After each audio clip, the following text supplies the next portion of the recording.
Good evening friend, welcome to my YouTube channel BHU Entrance Exam MA MSc Home Science। तो आज का questions है। तो पहला क्वेश्चंस आपको ये रहा। आज मैंने आपको क्वेश्चंस दिए हैं पंचायत से और मनोविज्ञान से। तो आप इन क्वेश्चनों को सॉल्व करिए। देखिए आपका पंचायत राज क्लियर है या फिर जो मनोविज्ञान है वो क्लियर है या नहीं है। और इससे आपको खुद रियलाइज़ होगा कि आपने कितनी तैयारी की है या नहीं की है। मैंने तो अपनी तरफ से पूरी कोशिश किया आपको बताने के लिए सब कुछ, तो आप भी कोशिश करिए। आपके पास टाइम नहीं है, आपने जितना पढ़ा है उसको ज़्यादा से ज़्यादा रिवाइज़ करिए।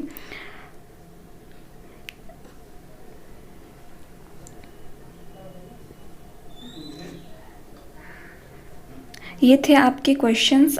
अब हम अपने टॉपिक पे बढ़ते हैं आज। तो अभी मैं आप लोगों को फूड से रिलेटेड जो भी टॉपिक हैं वो आपको आज मैं बता देने वाली हूँ कि आपको क्या क्या फूड से पढ़ने हैं। आप खुद देखिए, आपने ये सारे टॉपिक पढ़ लिया है। अगर कुछ छूट गया है तो उसे आप खुद पढ़ लीजिए। तो आज मैं आपको फूड से सारे टॉपिक्स बताने वाली हूँ। सबसे पहले हम पढ़ेंगे भोजन का वर्गीकरण। भोजन का वर्गीकरण, आप भोजन का वर्गीकरण पढ़ना है। और भोजन में कौन कौन से पोषक तत्व होते हैं और कौन इम्पोर्टेंट पोषक तत्व है या फिर पोषक तत्वों की कमी से रोग जो भी है ये। तो भोजन का वर्गीकरण 5 रूपों में किया गया है। पोषक तत्वों के आधार पर, कार्य के आधार पर, नश्वरता के आधार पर, उद्गम के आधार पर और रासायनिक प्रकृति के आधार पर। तो कार्य के अकॉर्डिंग आप मतलब पोषक तत्वों के आधार पर भोजन कौन कौन से हैं, कार्य के आधार पर कौन से हैं, मतलब ऐसे आपको ये पढ़ना है, ठीक है। नेक्स्ट हम पढ़ेंगे पोषक तत्वों के कार्य। देखिए पोषक तत्व क्या है? कार्बोज, वसा, खनिज लवण, जल, विटामिन, ये हमारे थे पोषक तत्व। और ये रहे उनसे कार्य। मुख्य कार्य क्या है कार्बोज का? ऊर्जा प्रदान करना। और प्रोटीन का मुख्य कार्य क्या है? शरीर में निर्माण, तंतुओं की टूट फूट में मरम्मत, शरीर की रक्षात्मक। वसा क्या है? वसा का मुख्य कार्य है वसा का मुख्य कार्य क्या है? ऊर्जा प्रदान करना।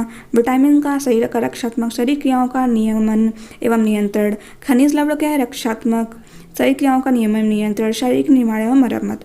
और जल का शारीरिक क्रियाओं का नियमन। ये हमारा है अन्य कार्य। इसके अलावा भी ये कार्य हमारा ये पोषक तत्व करता है, ठीक है। नेक्स्ट क्या है हमारा पोषक तत्व? प्रोटीन। प्रोटीन क्या है कि प्रोटीन की कमी से होने वाला है अब रोग। प्रोटीन की कमी से 2 रोग होते हैं, क्वाशिक्योर होते हैं और दूसरा मेरेस्मस होते हैं। क्वाशिक्योर जो है 1 से 4 वर्ष के बालकों में होता है, मेरेस्मस 2 से 4 वर्ष के बालकों में होता है। क्वाशिक्योर में कार्बोज तो पर्याप्त मात्रा में होता है परंतु प्रोटीन की कमी होती है। और मेरेस्मस में कैलोरी के साथ साथ प्रोटीन की भी कमी होती है। ये 2 हमारा इम्पॉर्टेंट रोग है प्रोटीन से। प्रोटीन हमारे एग्ज़ाम के लिए बहुत ही इम्पॉर्टेंट है। ये हमारे एग्ज़ाम के मतलब एग्ज़ाम में आता है। या तो पूछेगा आपको प्रोटीन से रोग पूछ लेगा, या फिर कोई स्रोत पूछ लेगा, या फिर आपका प्रोटीन का पाचन पूछ लेगा, प्रोटीन का अवशोषण पूछ लेगा। ये सब चीज़ें आपको पूछ सकता है। प्रोटीन का वर्गीकरण देख लीजिए आप। गुणवत्ता के आधार पर है, ये भौतिक गुणों के आधार पर। गुणवत्ता के आधार पर 3 भागों में बांटा गया है, भौतिक गुणों के आधार पर 3 भागों में बांटा गया और प्राप्ति के आधार पर 2 भागों में। तो गुणवत्ता के आधार पर क्या है? पूर्ण, आंशिक पूर्ण और अपूर्ण। और प्राप्ति के आधार वनस्पति और प्राणिज। और भौतिक गुणों के में घुलनशीलता के आधार पर साधारण, संयुग्मी और उद्भूत या फिर व्युत्पन्न, ठीक है। ये था हमारा प्रोटीन का वर्गीकरण। नेक्स्ट, प्रोटीन की गुणवत्ता में उपस्थित अमीनो अम्ल के प्रकार, मात्रा में एवं उनके आपस में जुड़ने के तरीके पर निर्भर करता है। अमीनो अम्ल भी प्रोटीन, अगर प्रोटीन पढ़ते हैं आप तो अमीनो अम्ल ज़रूर पढ़ेंगे, क्योंकि प्रोटीन जो है पाचन की स्थिति में जब वो पचता है यानी मतलब वो टूटता है तो वो अमीनो अम्ल में परिवर्तित होता है। और अमीनो अम्ल 22 अमीनो अम्ल होते हैं, ठीक है। 22 अमीनो अम्ल होते हैं और 9 अमीनो अम्ल आवश्यक अमीनो अम्ल होते हैं जिससे हमारे शरीर का वृद्धि और विकास होता है। और ये 9 अमीनो अम्ल आपके एग्ज़ाम के लिए बहुत ही इंपॉर्टेंट है। ये जो भी 9 अमीनो अम्ल है वो सारे के नाम याद करिए। और ये अमीनो अम्ल किस में पाया जाता है? प्रोटीन का पाचन आहार नाल में 3 स्थानों में होता है, अमाशय में होता है, पक्वाशय में होता है, सुषुप्तांग में होता है। अमाशय में आपका प्रोटीन होता है, रेनिन। रेनिन जो है क्रिया करता है दूध पे, उसको पचा देता है पक्वाशय। और अधिकतर हमारा जो पाचन है अमाशय में हो जाता है, उसके बाद जस्त्रांग और पक्वाशय में होता है। ठीक है, ये हमारा था प्रोटीन से पाचन। बचा हुआ प्रोटीन अवशोषण आहार नाल के छोटी आंत, ये आंत है, आंत के रसांकुर वैली में होता है। तो अगर आपको क्वेश्चन पूछता है प्रोटीन का अवशोषण कहाँ होता है, तो जो प्रोटीन का अवशोषण होता है छोटी आंत के रसांकुर में, जिसको विल्ली कहते हैं। ठीक है, कहाँ होता है प्रोटीन का अवशोषण? विल्ली में, रसांकुर में। ठीक है, विटामिन अब है विटामिन भी बहुत इंपॉर्टेंट है। विटामिन हमारा 2 प्रकार के होते हैं, जल में घुलनशील विटामिन और वसा में घुलनशील विटामिन। जल में घुलनशील विटामिन बी और विटामिन सी है, जो हमारा जल में घुलनशील विटामिन है।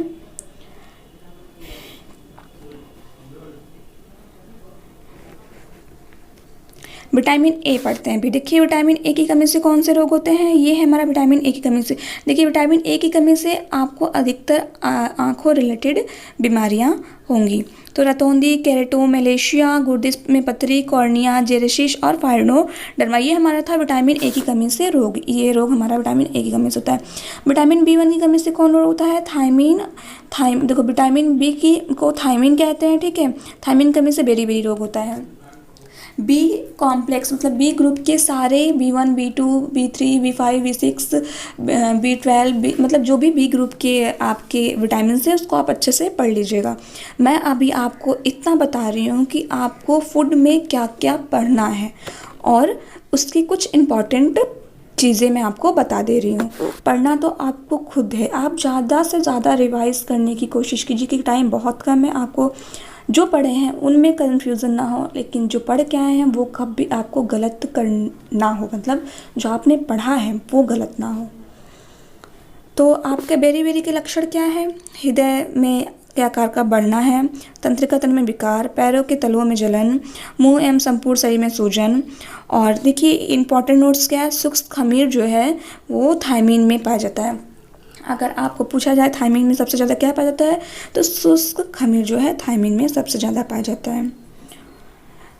किसी ने मुझे पूछा था कि आपका एग्ज़ाम कंप्यूटर बेस्ड होगा, ऑनलाइन एग्ज़ाम होगा और डरने की कोई ज़रूरत नहीं है। आपको जो एग्ज़ामिनर है वो आपको कैसे आपको एग्ज़ाम देना है वो बताएंगे।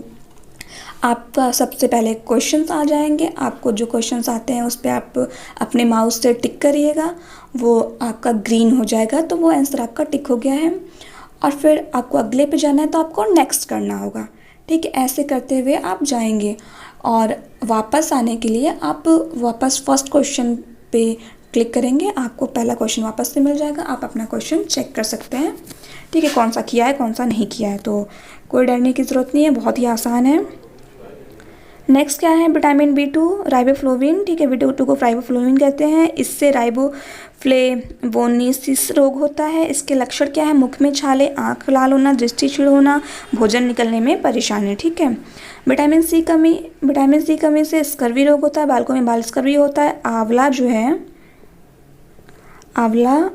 जो है हमारा विटामिन सी का अच्छा स्रोत है और विटामिन सी जो है हमारा इम्यूनिटी बढ़ाने का अच्छा स्रोत है। लक्षण क्या है इसके? भूख ना लगना, जोड़ों और हड्डियों में दर्द होना, मसूड़ों में खून आना, रक्त अल्पता।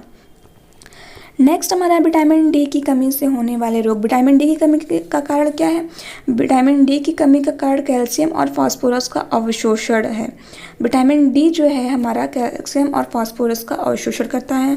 रोग बालकों में रिटेक्स है और बड़ों में ऑस्ट्रोमलेशिया। ऑस्ट्रोमलेशिया हमारा एग्जाम के पर्पज से बहुत ही इंपॉर्टेंट रोग है, तो आप ऑस्ट्रोमलेशिया ये आपके देखिए विटामिन डी से जो रोग हैं वो हैं।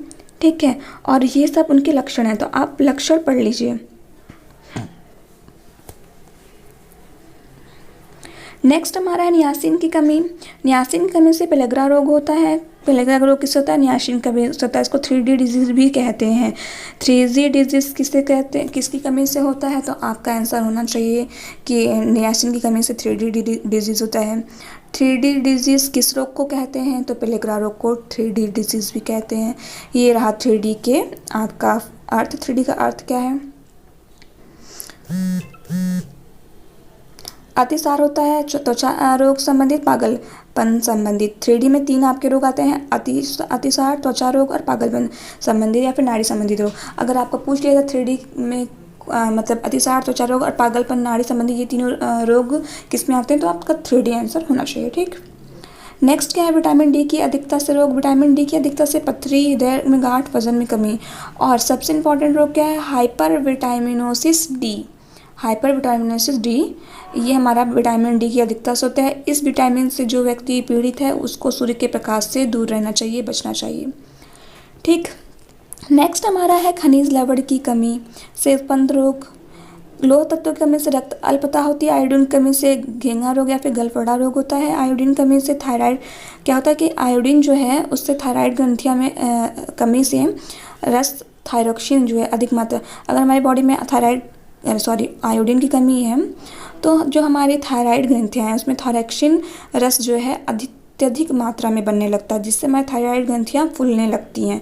अगर हमारा, आप ये सोचिए किसी चीज़ की दिक्कत होती है तो वो फूलने लगता है, वैसे अगर थायरोक्सिन रस जो है अधिक बनेगा तो उससे हमारा थायराइड ग्रंथियाँ फूलने लगती हैं। और आयोडीन की कमी से मानसिक और शारीरिक विकास रुक जाता है।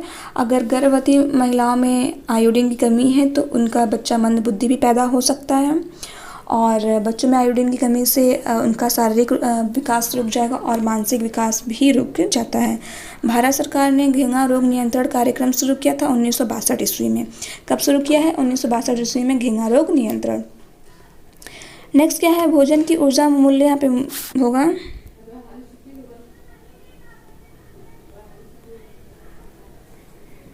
ऊर्जा मूल्य नापने की 2 विधियाँ हैं, प्रत्यक्ष विधि बॉम्बे कैलोरीमीटर और अप्रत्यक्ष विधि बॉम्बे ऑक्सी कैलोरी। बेंडोइक ऑक्सी कैलोरीमीटर, इस यंत्र का आविष्कार बेंडिक्ट ने किया था।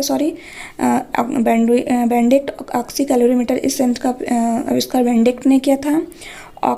ऑटवाटर रोस बेंडिक्ट को श्वसन कैलोरीमीटर कहा जाता है। श्वसन कैलोरीमीटर किसे कहा जाता है? ऑटवाटर रोस बेंडिक्ट को। ये शरीर की क्रियाशीलता, मतलब कि कम क्रियाशील, मध्यम क्रियाशील, अधिक क्रियाशील व्यक्तियों के लिए कितनी ऊर्जा की आवश्यकता होती है। नेक्स्ट हमारा आधारी चयापचय दर, बेसल मेटाबॉलिक रेट, जिसको हम लोग BMR कहते हैं। ये भी एग्ज़ाम के लिए बहुत ही इम्पोर्टेंट टॉपिक है। हर एग्ज़ाम में एक क्वेश्चन BMR से पूछा जाता है। आप लोग BMR को भी अच्छे से क्लियर कर लीजिएगा। प्रत्यक्ष BMR की प्रत्यक्ष विधि, अप्रत्यक्ष विधि 2 है। अप्रत्यक्ष विधि से टीसाटे और अप्रत्यक्ष विधि से बेंडिक्ट रॉथ 2 उपकरण हैं। तो प्रत्यक्ष विधि से आधार पर चयापचय दर नापने के लिए, तो अप्रत्यक्ष विधि से चयापचय नापने के लिए बेंडिक्ट एवं रॉथ ने, बेंडिक्ट और रॉथ ये 2 वैज्ञानिक हैं, इन्होंने बेंडिक्ट रॉथ का उपकरण का आविष्कार किया और इन्होंने इस उपकरण का नाम अपने ही नाम पर रखा। बेंडिक्ट रॉथ जो है 2 प्रकार के होते हैं, स्पाइरोमीटर और काइमोग्राफ। नेक्स्ट हमारा है कार्बोज। कार्बोज 3 प्रकार के होते हैं, मोनोसैक्राइड, डाइसैक्राइड और पॉलीसैक्राइड। ठीक है। Monosaccharide glucose, fructose, lactose. Polysaccharide sucrose, maltose, lactose. और डाइसैक्राइड था सुक्रोज, माल्टोज, लैक्टोज। पॉलीसैक्राइड क्या है? हेमिसेल्यूलोज, पैक्टिन, सेल्यूलोज, ग्लाइकोजन और स्टार्च, ये हमारा था पॉलीसैक्राइड। वसी अम्लों का वर्गीकरण। वसी अम्लों को 2 भागों में बांटा गया, संतृप्त और असंतृप्त। संतृप्त में ब्यूटारिक, स्पेरिक, ऑर्किडिक, पामेटिक, कैप्रिक, ये हमारा संतृप्त वसी अम्ल। असंतृप्त अम्ल 2 प्रकार के होते हैं, मोनो असंतृप्त और पॉली असंतृप्त। मोनो में ओलिक और पॉलीमी टोलिक। ठीक है। और पॉलीज में है लिनिलिक, एराकिडोनिक और सिलोसेनिक। ये हमारा था पॉली असंतृप्त वसीय अम्लों का। ठीक। अब नेक्स्ट हम पढ़ेंगे दूध। दूध का प्रोटीन कैसीन होता है। दूध का प्रोटीन रेनिन एंजाइम द्वारा पचाया जाता है। दूध में का वसा जो है पायस के रूप में होता है। दूध में 4 से 5% कार्बोज होते हैं। दूध की शर्करा को लैक्टोज के रूप में पाया जाता है। खनिज लवण दूध में फास्फोरस और कैल्शियम अच्छा साधन है प्राप्ति का। विटामिन A और विटामिन B प्रचुर मात्रा में हमारा दूध में पाया जाता है। इन सभी के अलावा आपको सब्जियां पढ़नी है, सब्जियों का कलर, सब्जियों में कौन सी सब्जियों में कौन से रंग होते हैं और पकाने पे इन पे क्या इफ़ेक्ट पड़ता है, अम्लीय और क्षारीय माध्यम में क्या इफ़ेक्ट पड़ता है, जो ये मैंने पहले वीडियो में बता चुका है आपको। दालें पढ़नी है, दालें में विटामिन्स या फिर खनिज लवण कौन सा अच्छा स्रोत होता है। गेहूँ का अधिकतर आपको प्रोटीन पूछा जाता है। अंडे का प्रोटीन, अंडे की संरचना, अंकुरित अनाज और खमीरीकरण, ये सारे टॉपिक्स आपको फूड मतलब भोजन से रिलेटेड मैंने आपको सारे टॉपिक्स बता दिए हैं। कुछ टॉपिक्स मैंने आपको क्लियर भी कर दिया है। अब आपको खुद से इन टॉपिकों को पढ़ना है, अच्छे से पढ़िए और ज़्यादा से ज़्यादा आप रिवाइज़ करिए और कोई भी कन्फ्यूज़न आपको ना हो, ऐसे पढ़ाई करिए। और भोजन से आपको इतना ही पढ़ना है एग्ज़ाम के पर्पज़ से लेकर। Thank you friends, next video के साथ मिलते हैं।